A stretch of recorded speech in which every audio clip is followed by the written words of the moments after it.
Hi everyone, this is Miss Brenner. I hope you're all doing well and staying happy and healthy. Today we're going to be talking about dystopian societies. This is part 1 of 3.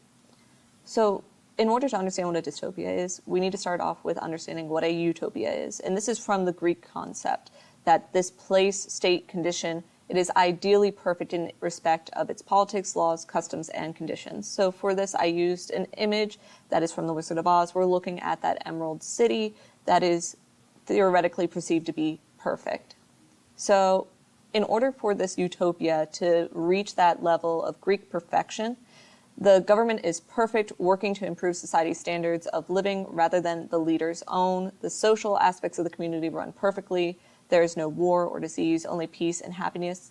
Everyone outside of this utopian society, they look at this place as it being perfect and wish that they could also be a part of that.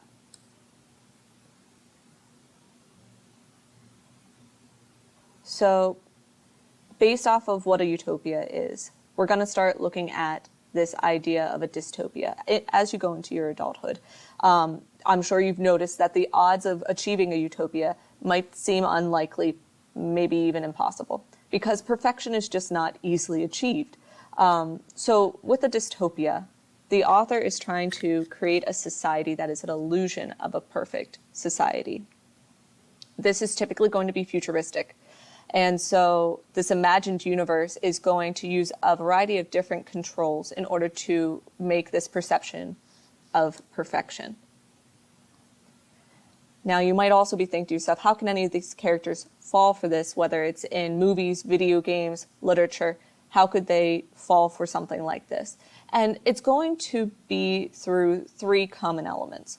The society is going to be presented as a utopia. That means all common human concerns and discomforts have been resolved, which is very tempting for the average individual.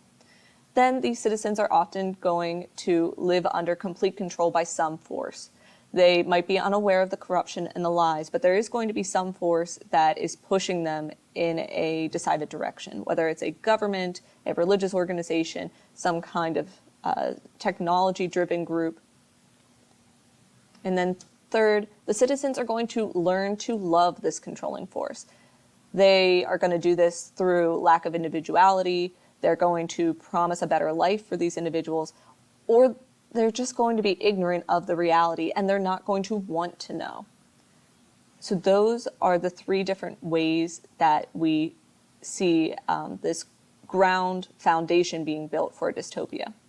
So once again, authors that create dystopias, they are creating this illusion not because they want to live in this world. They want their reader to feel discomfort when reading about this dystopia. They want their reader to not want to live in that world. And they're going to do this through an exaggerated worst-case scenario. They're going to make a criticism about a current trend, societal norm, or political system, and they're going to magnify that tenfold. They're going to make it extreme. They're going to use hyperbole within their society. And they're going to do that because they want you to understand that this is a fear they have as an author for our social standing as a community. And they want you to then understand the message that nobody should want to live this way. And they're going to do that through 6 different characteristics that we're going to talk about. So as far as the different characteristics, I have them up here on the screen. You can find these in the slide set. I'm going to talk about each one individually. I don't want to go into too much depth because the point of a dystopia is that it's fictional and they're going to use these elements mirrored from what has happened in history or in our own society in modern times. And I know that that can get a little bit touchy, just where we are in our political climate. So I'm going to explain the 6 different ones, but I don't want to go into anything that is going to be a little bit too heated today. So number 1 is propaganda. It's used to control citizens of a society. There are lots of examples of different forms of propaganda used throughout history. I just pulled one that had to do with America's fear of communism and placed it in here, but there are lots. And if you Google it, you will find more. Number 2, information, independent thought, and freedom are restricted. There are a lot of different ways that we can view this. A very common trope in literature and video games is the burning of books or the restrictions that are placed on publication of information, whether that is electronic or on paper. Number 3, a figurehead or concept is worshipped by the citizens of a society. So there are lots of different examples of this throughout history, of different leaders placing their authority on a level of godliness, and convincing citizens to believe through fear that they have some kind of otherworldly control over their lives. I won't go into too much depth other than that. 4, citizens are perceived to be under constant surveillance. So once again, this can be a touchy subject. I don't want to go into too much detail, but a common concern in society right now is that your phones are listening to you, that you're constantly being monitored by cameras on the street, on your laptop, all kinds of things. This is not a tinfoil hat moment.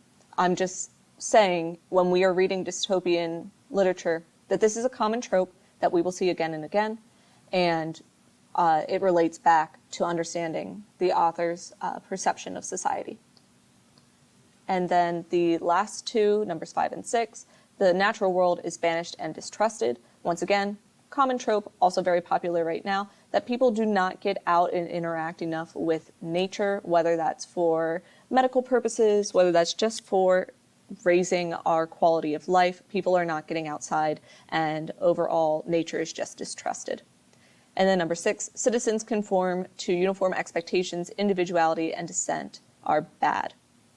So, also, this is a very heated topic right now, so I don't want to get into anything too political or opinionated, which is, I guess, a little bit ironic, considering the fact that we are talking about this idea that in our pieces of literature, opinions are distrusted and people are hated if they fall outside of that sphere of the common opinion.